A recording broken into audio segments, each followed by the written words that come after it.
दूसरी क्लीवेज क्रिया की बात करेंगे तो यहाँ हम बात करेंगे बायरेडियल क्लीवेज की। जो रेडियल प्रकार का जो क्लीवेज था उसी की तरह यहाँ पर होता है। और जब हम इसमें एग्जाम्पल की बात करते हैं तो इसमें आता है टीनोफोरा। ठीक है, टीनोफोरा ग्रुप यहाँ आता है और एसिला भी यहाँ देखने को मिलती है। ठीक है, इन जंतुओं के अंदर बायरेडियल क्लीवेज देखी जाती है प्रक्रिया। और इसके अंदर हम ये देखते हैं कि वहां पर रेडियल में समानांतर थे एक दूसरे के, यहाँ पर समानांतर नहीं रहेंगे क्लीवेज। फरोज जो होंगी, वितलन खांचे जो निर्मित होंगी वो एक दूसरे के समानांतर देखने को नहीं मिलेंगे। ठीक है, दूसरी बात हम ये भी बोलते हैं कि यहाँ पर जो ब्लास्टोमेयर कोशिकाएं हैं, वहां ये जो ब्लास्टोमेयर कोशिकाएं हैं ये एक दूसरे के आसपास अरेंज, दो होल्स में अरेंज होती हुई दिखाई दे, तो उसको हम बोलेंगे बायरेडियल क्लीवेज। तीसरे क्लीवेज की हम बात करेंगे यहाँ पर, ये बहुत लोअर ग्रुप्स में होता है तो इतनी इंपॉर्टेंस नहीं है। स्पाइरल क्लीवेज,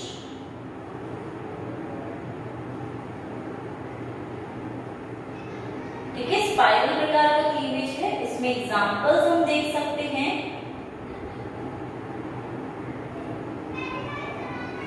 निमर्टीना, मॉलस्का, रोटिफर्स, प्लेनेरियंस, ये सभी इसके एग्जाम्पल। ठीक है, इनके अंदर स्पाइरल क्लीवेज देखने को, सर्पिल आकार प्रकार का क्लीवेज देखने को। अब इसको भी एक बार देख लेते हैं किस प्रकार से होता है।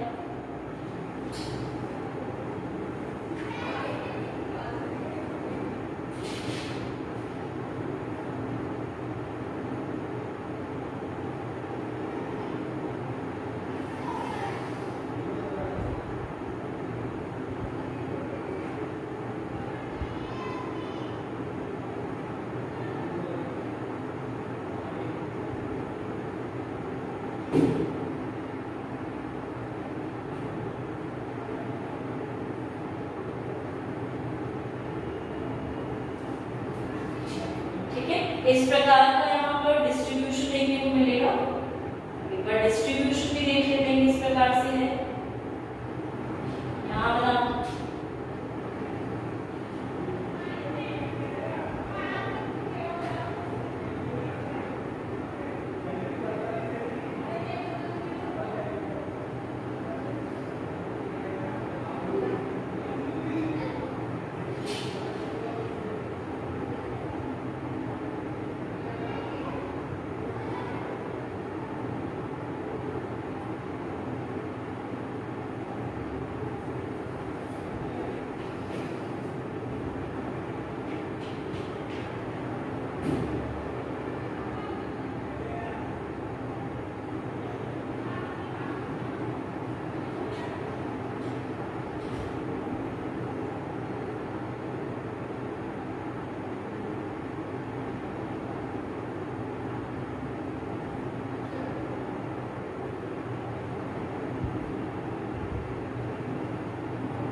इस प्रकार देखने को मिल रहा है। जब हम ऊपर से देख रहे हैं अपर व्यू में, ठीक है, 8 सेल स्टेज है, 8 कोशिका वाली अवस्था। इसको हम बोलेंगे लोअर टायर और ऊपर वाले को हम बोलेंगे अपर टायर। अब अगर साइड व्यू देखेंगे तो साइड व्यू हमें कुछ इस प्रकार का देखने को मिल सकता है।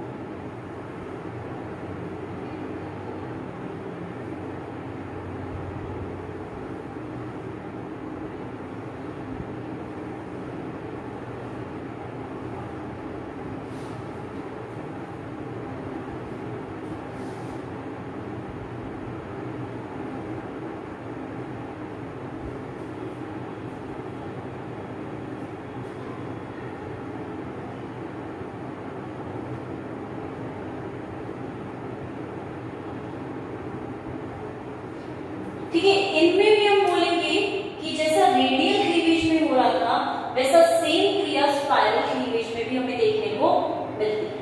इसमें भी हम बोलेंगे ये भी 8 सेल अवस्था है, क्योंकि ये अपर टायर हो गया, ठीक है, और ये लोअर टायर, और ये ब्लास्टोमेयर्स है, ब्लास्टोमेयर कोशिका है, ठीक है। तो हम यहाँ पे बोल रहे हैं कि यहाँ पे भी 8 सेल अवस्था है, 8 सेल स्टेज है, जो कि हमें बिल्कुल रेडियल क्लीवेज के समान ही दिखेगी। पर यहाँ पे एक चीज क्या हुई है, घूर्णन हो गया, रोटेशनल मूवमेंट हो गया, ठीक है। यहाँ पर रोटेशनल मूवमेंट देखने को मिला है, एक तरह से घूर्णन हो गया है कोशिकाओं में, जिसके कारण यहाँ पर जो नीचे वाली खांच है उसके ऊपर कोशिकाएं फिट, ठीक है। जो ब्लास्टोमेयर्स हैं वो नीचे वाली कोशिकाओं के खांच के ऊपर उपस्थित है, ठीक है। यहाँ हम बोल सकते हैं कि ऊपर वाली कोशिकाओं की जो खांच है उसमें नीचे वाली कोशिका बीच में उपस्थित है।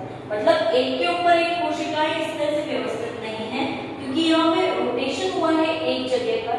हम मान सकते हैं ऊपर वाली जो कोशिकाएं घूम गई बनने के बाद, तो इस तरह से रोटेशन हुआ और यहाँ पर अनइक्वल प्रकार के सेल्स हुए, ठीक है, अनइक्वल कोशिकाएं उपस्थित, ठीक है। ये सिर्फ लाइंस जो ये बता रही कि कहाँ विदलन खांच है, और उसी विदलन खांच के बीच में कोशिका उपस्थित होगी, तो हम बोले कि ये एक के ऊपर एक उपस्थित नहीं है, ठीक है। इनकी खांचों में ऊपर वाली कोशिकाएं उपस्थित, ठीक है, और अनइक्वल प्रकार की है। इसका मतलब हम बोल सकते हैं कि असामान्य प्रकार की कोशिकाएं बन गई, ठीक है। इसमें भी देखने को मिल रहा है, इसमें भी देखने को मिल रहा है।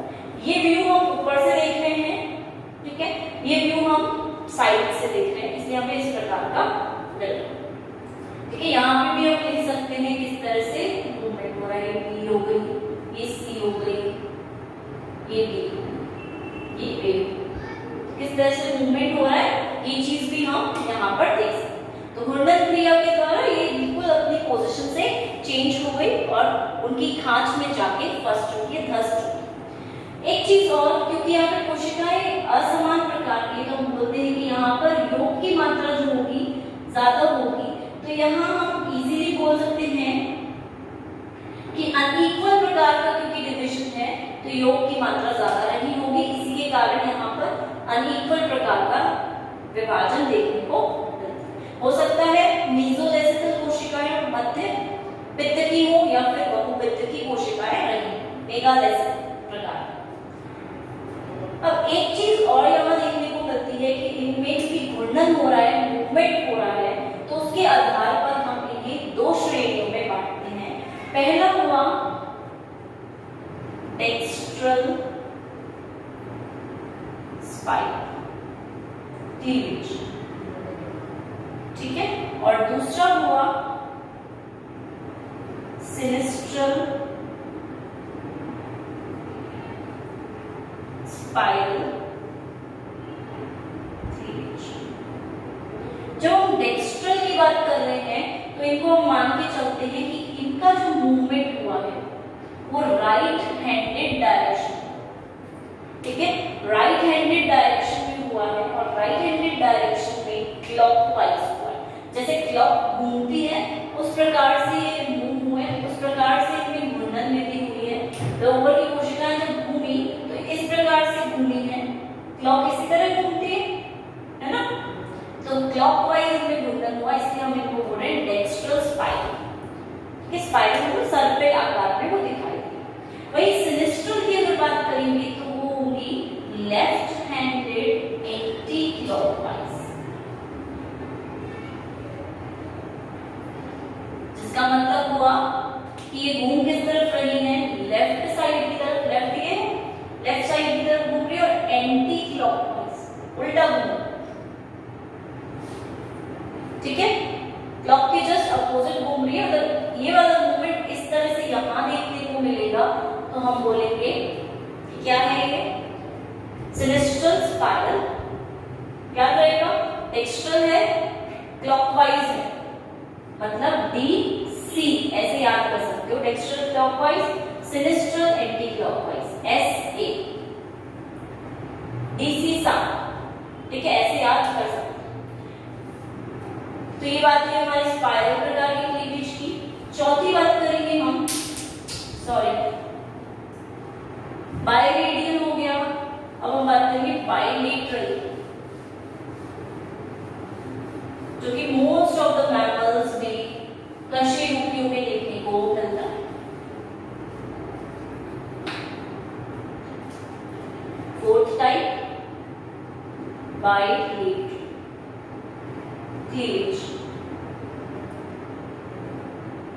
एग्जाम्पल मैमल्स हो सकते हैं, वर्टिब्रेट्स हो सकते हैं, ट्यूनिकेट्स हो सकते हैं, एम्फिओक्सस। ठीक है, मोस्ट ऑफ द वर्टिब्रेट्स में हमें इसी प्रकार का वितरण देखने को मिलता है। अब इस वितरण में क्या होता है, जैसे ये जाइगोट कोशिका है, तो इसमें हम देखेंगे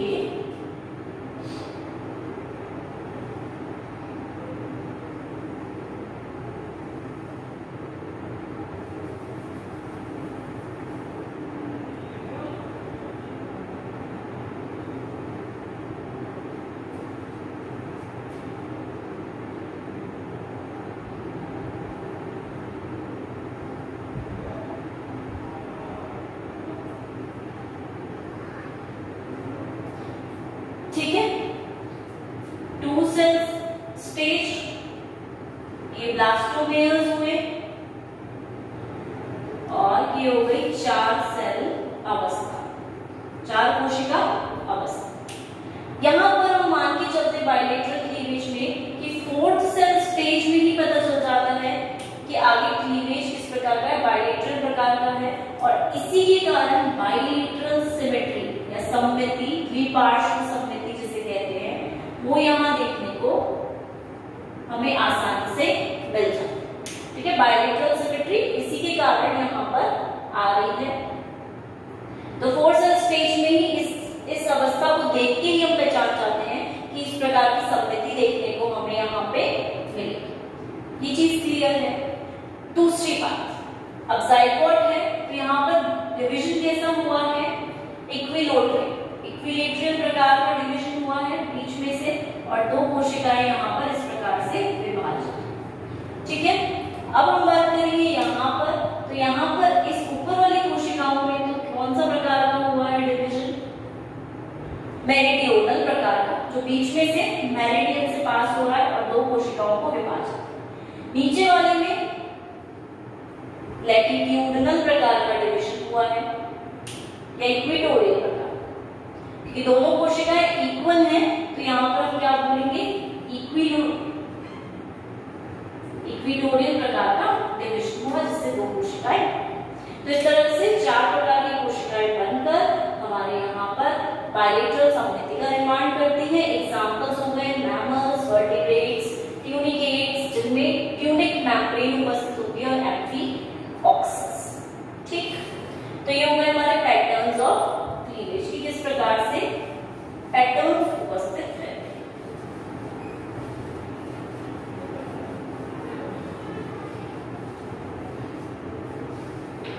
अब हम बात करेंगे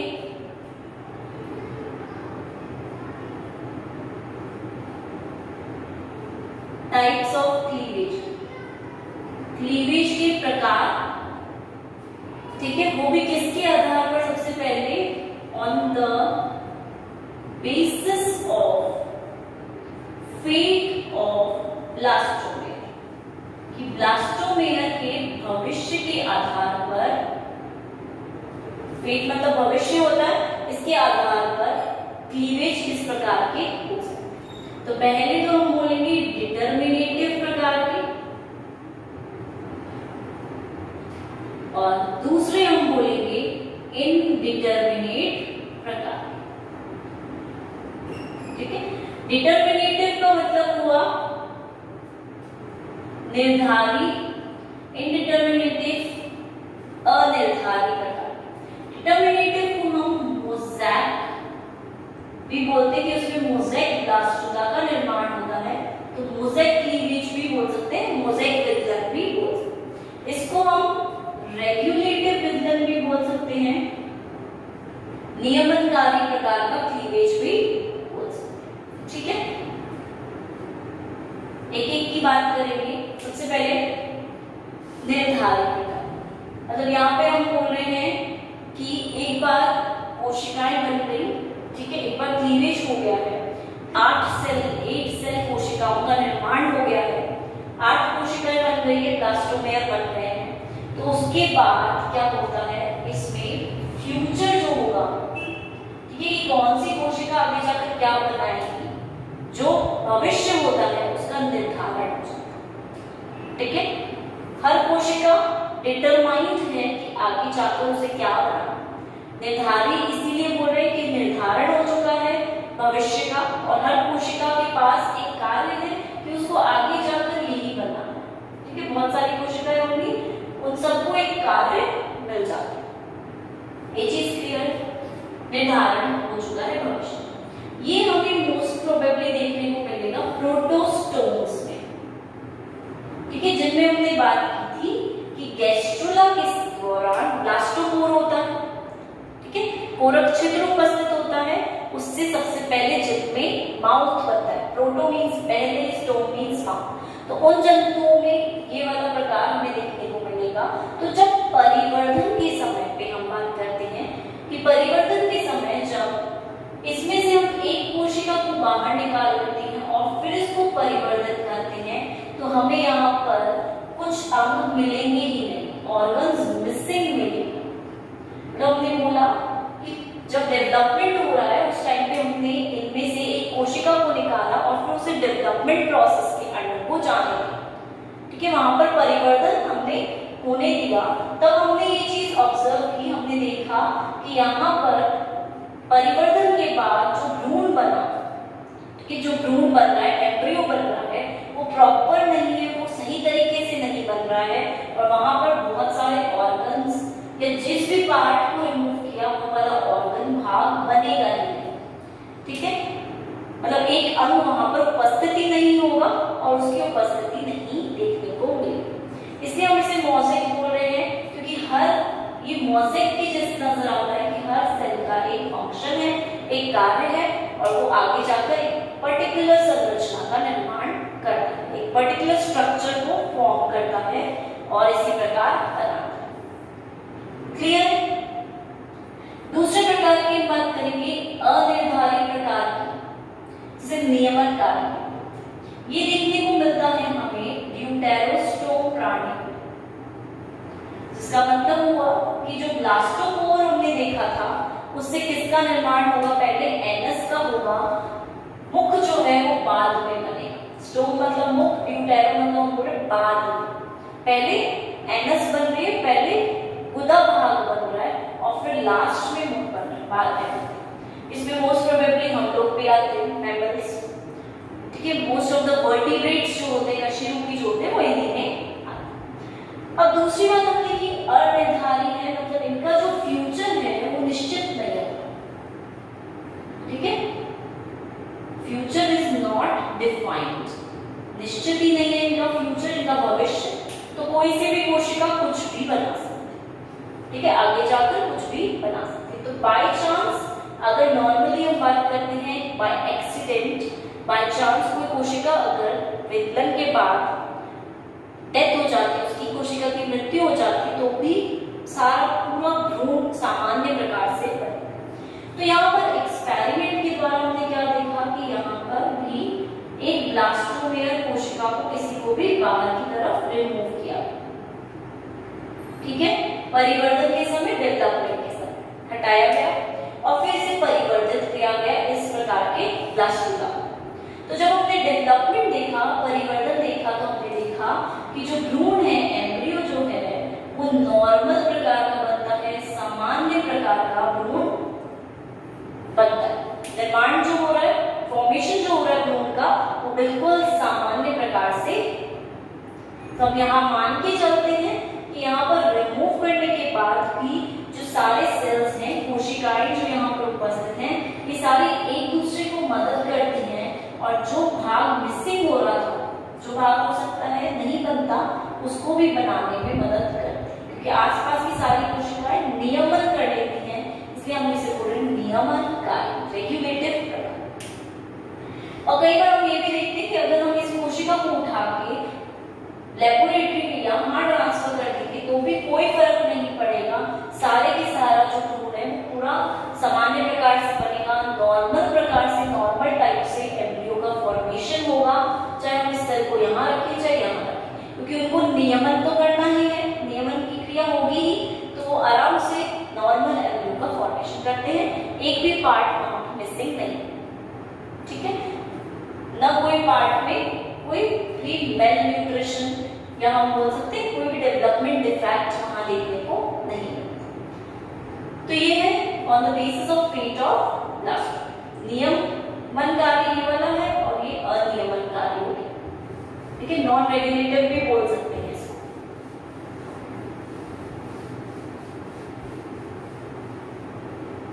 अब सेकेंड बात करेंगे यहाँ पे क्लीवेज के प्रकार में। दूसरा हुआ on the basis of amount and distribution of योग, ठीक है, किस प्रकार से अमाउंट की अमाउंट मतलब मात्रा, पित्तक की मात्रा कैसी है और पित्तक का वितरण किस प्रकार से, इसके आधार पर भी हम क्लीवेज को या वितरण को डिफाइन करते हैं। सबसे पहले बात करते हैं इसमें ही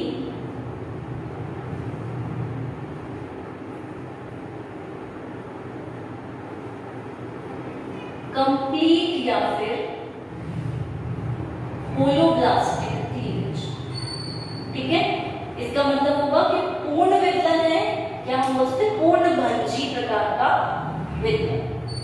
होलोब्लास्टिक, इसको हम दो भाग में विभक्त कर सकते हैं आसानी से। एक होगा इक्वल होलोब्लास्टिक,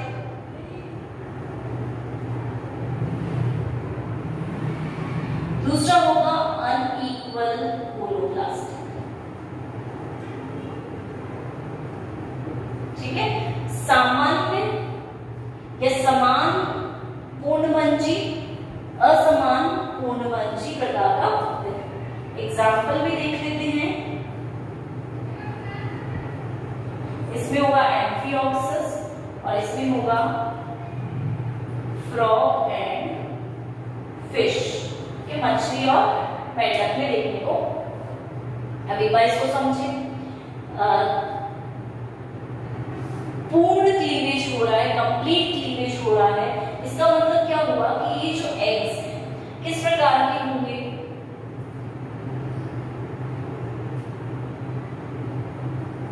माइक्रोलेसिनल प्रकार के होंगे, ठीक है, जिनमें पित्तक की मात्रा सूक्ष्म पित्तक की प्रकार के होंगे, जिसमें पित्तक की मात्रा क्या है, बहुत कम देखने को, और पित्तक की मात्रा अगर कम देखने को मिलती है तो उस हिसाब से हम आसानी से वहां पर बोल सकते हैं कि क्या हो रहा है यहाँ पर, पूर्ण रूप से क्लीवेज पर जो होती है वितरण खांच जो होती है उसका निर्माण हो जाए, ठीक है। इसका मतलब हुआ कि वितरण खांच के कारण जो कोशिकाएं बन रही हैं, डिवाइड हो रही है, वो पूर्ण रूप से डिवाइड हो रही है, आराम से अलग अलग हो जाती है, एक दूसरे से अटैच्ड नहीं रहती, ठीक है। तो हम बोलेंगे इसे होलोब्लास्टिक या कंप्लीट कि अलग अलग हो रही है कोशिकाएं, ठीक है, क्योंकि योग की मात्रा बहुत कम। अब अगर ये हुआ इक्वल होलोब्लास्टिक, मतलब यहाँ पर जो कोशिकाएं विभाजित हो रही हैं, जिन कोशिकाओं में डिविजन हो रहा है, उन कोशिकाओं में हमें क्या देखने को मिल रहा है, एक इंटरेस्टिंग चीज देखने को। वो इंटरेस्टिंग चीज क्या है यहाँ पर, क्योंकि इक्वल प्रकार का क्लीवेज है ना, इक्वल टाइप का है, तो यहाँ पर हमें देखने को मिलेगा जैसे ये जाइगोट है सपोज, इसके अंदर क्लीवेज,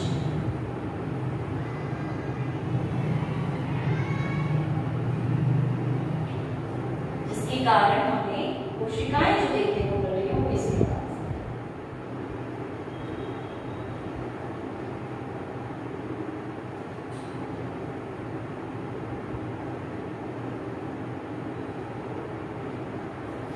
सारी कोशिकाएं कैसी हैं, एक समान है, इक्वल प्रकार की हैं, और पूर्ण रूप से कोशिकाएं अलग अलग होती हैं, ठीक है, कोई भी कोशिका एक दूसरे के साथ संलग्न रहती है। इसका मतलब ये भी हुआ कि यहाँ पर होमोलेसिनल या फिर आइसोलेसिनल प्रकार का एग रहा होगा, जिसका मतलब पित्तक का जो वितरण है वो समान रूप से पूरे जाइगोट में रहा होगा, पूरी कोशिका में रहा होगा, इसीलिए यहाँ पर इक्वल ब्लास्टोमेयर्स का निर्माण हुआ है, ठीक है। समपित्तकीय प्रकार के होंगे और योग की मात्रा कम तो है ही और समान वितरण है, हिसाब से यहाँ पर इक्वल प्रकार का बिल्कुल बराबर जो कोशिकाएं हैं वो एक समान बने। Example is amphioxus. वही हम अनइक्वल होलोब्लास्टिक क्लीवेज की बात करते हैं। यहाँ पर ये है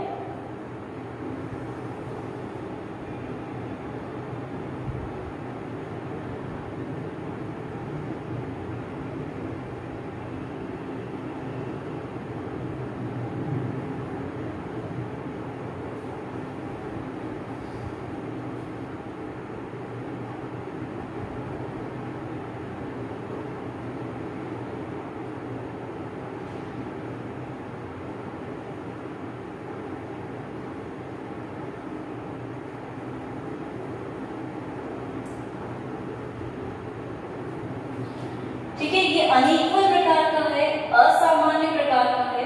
तो यहाँ पर हम क्या देखने को मिल रहा है हमें कि जो क्लीवेज है वो अनइक्वल प्रकार से हो रही है। तो जाइगोट है या फिर जो भी है कोशिका है, तो इसके अंदर हम बोलेंगे कि समवितकी प्रकार का क्लीवेज जो है, एग जो है वो इस प्रकार का है। मतलब यहाँ पर योग का डिस्ट्रीब्यूशन समान रूप से नहीं है, पित्तक डिस्ट्रीब्यूशन हो सकता है किसी एक जगह पर पित्तक ज्यादा हो और दूसरी जगह पर पित्तक की मात्रा कम। तो हो सकता है यहाँ पर मीजोलेसिनल प्रकार के एग रहे हो, ठीक है, जहां पर हम बोल सकते हैं कि मध्य पित्तकी प्रकार के अंडे हैं। इंटरमीडिएट बिल्कुल पित्तक की मात्रा बीच में है, न ज्यादा न कम, ठीक है, मध्यम अवस्था में उपस्थित है। और इसके कारण हो सकता है ये एग टीनोलेसिनल रहे हो, ठीक है, कि यहाँ पर नीचे की तरफ योग की मात्रा थोड़ी ज्यादा रही हो, ऊपर योग की मात्रा कम रही हो, इसलिए यहाँ पर अलग अलग प्रकार की कोशिकाएं या ब्लास्टोमियर्स देखने को मिले। ये देख रहे हो हम, ऊपर की तरफ बहुत छोटे छोटे ब्लास्टोमियर बने, नीचे की तरफ बड़े बड़े ब्लास्टोमियर। तो ऊपर का हम बोल सकते हैं एनिमल बोल रहा है प्राणी ध्रुव, ये वेजिटल बोल पित्तक ध्रुव। यहाँ पे पित्तक थोड़ा व्यवस्थित था, इसके कारण जो क्लीवेज पर बनी सेल नो डाउट अलग अलग हो रहे हैं, एक जगह पर व्यवस्थित नहीं है। पर यहाँ पर ये चीज हमें देखने को मिल रही है कि क्लीवेज परों के कारण छोटे और बड़े सेल्स, अलग अलग प्रकार की सेल्स, कोशिकाएं हैं। जो छोटे सेल्स होंगे वो कहाँ बन रहे हैं, प्राणी ध्रुव की तरफ, क्योंकि यहाँ पे पित्तक नहीं था, उपस्थिति नहीं था, तो आराम से क्लीवेज वितरण की क्रिया। छोटे सेल्स को हम बोलते हैं माइक्रोमेयर्स और बड़े सेल्स को हम बोलते हैं मेगामेयर्स। माइक्रोमेयर्स मतलब छोटे लघु कोशिकाएं बोल सकते हैं और मेगामेयर्स को हम दीर्घ कोशिकाएं बोल सकते हैं, बड़ी कोशिकाएं। तो इस तरह से दो अलग अलग प्रकार की कोशिकाएं भी यहाँ देखने को मिली। तो ये हो गया इक्वल होलोब्लास्टिक, वो हो गया अनइक्वल होलोब्लास्टिक। और सामान्य प्रकार से कंप्लीट क्लीवेज और सामान्य प्रकार से कंप्लीट क्लीवेज, पूर्ण वितरण, ठीक। अब दूसरे की बात करते हैं।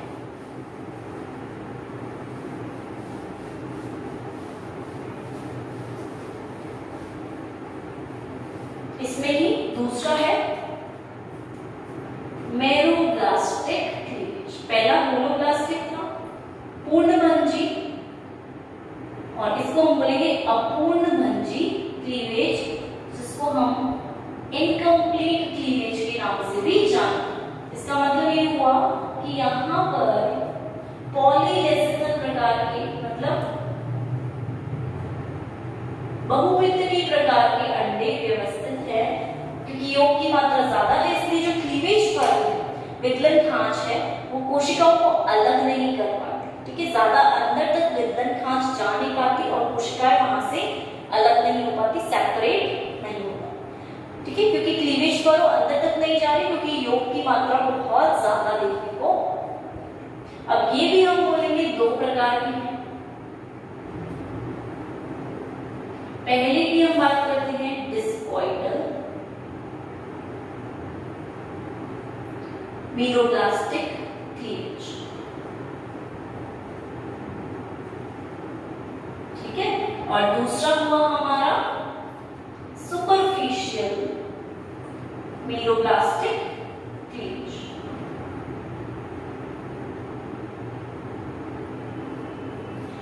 अब इसमें हम बात करेंगे, तो ये हमें देखने को फिशेस में, एवीज में, ठीक है, और कई कई एम्फीबियंस में भी देखने को मिल सकता है। डिस्कॉइडल प्रकार, डिस्कॉइडल के नाम से ही हमें पता चल रहा है कि डिस्क शेप में यहाँ विदलन क्रिया, ठीक है, डिस्क शेप में विदलन की क्रिया यहाँ पर करवाई जाएगी।